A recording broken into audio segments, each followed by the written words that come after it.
When the neonatologist and my primary nurse entered the room, the look on their face told me everything.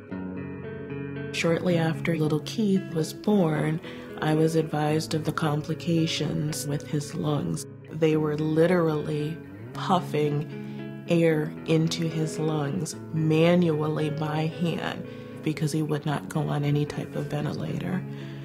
At that point, we were really scared because we didn't know what was actually going on there. She wouldn't tell us the whole story until we got in there that night and they plugged in that last respirator. And the neonatologist literally held her fingers like this, and his saturations went up. Yeah, everyone there started high-fiving and everything. It was just a wonderful moment at that point. And we pulled through. However, the journey wasn't over. It was very overwhelming coming home, and nothing prepares you for that. Even when they give you all the lessons and they're there, now you're on your own. A premature baby carries high risk once they're discharged home. They often have many additional needs that normal newborn babies don't have. My name is Amy Smith, and I'm a senior nurse case manager. I work specifically with neonatal and pediatric patients. Once they get discharged home, the parents feel like they're left with nobody, so we as a case manager can step in to help them. And so the first step I took with her was to get a nurse into her house.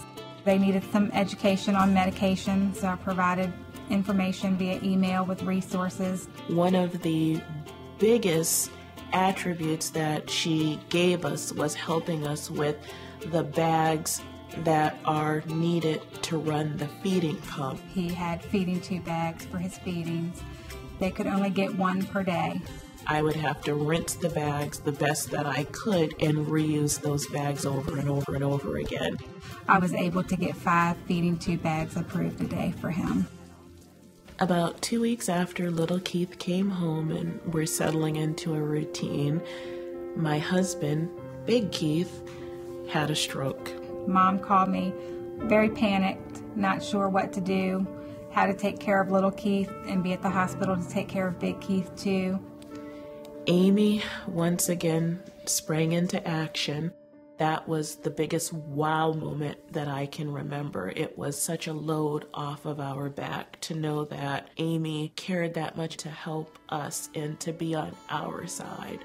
I usually talk to her at least weekly, sometimes twice a week, to make sure little Keith was doing okay and that everything was being met for Big Keith too. She just became more like family to me, where I looked forward to her phone call. We finally started seeing the light at the end of the tunnel, and it's brought us to this point where we can finally breathe easy now. Teresa sends me pictures of little Keith here and there, but I've never physically gotten to see him. And I am so very excited to finally be getting the opportunity to come face to face with someone who has just become such a great friend. It's so good to finally meet you. You're too patient. That's right. You say hello. Little Keith is doing great. He just celebrated his first birthday. The best part of my job is moments when you hear his weight's doing well, his oxygen's been cut down, he's off of a medication now. It makes you feel very good inside, rewarded that, you are helping and he is getting better. He looks great. Amy's contribution to this family is priceless. I could tell that she sincerely cared about little Keith as well as Big Keith's well-being. There was never a time that she called and it was just business only. It was always personalized. How are they doing? How are you handling all of this? And I know she knows how much she's helped us. Even though she just said she's doing her job, she went above and beyond doing her job. She really enjoys what she does, and it shows. It shows. Good job.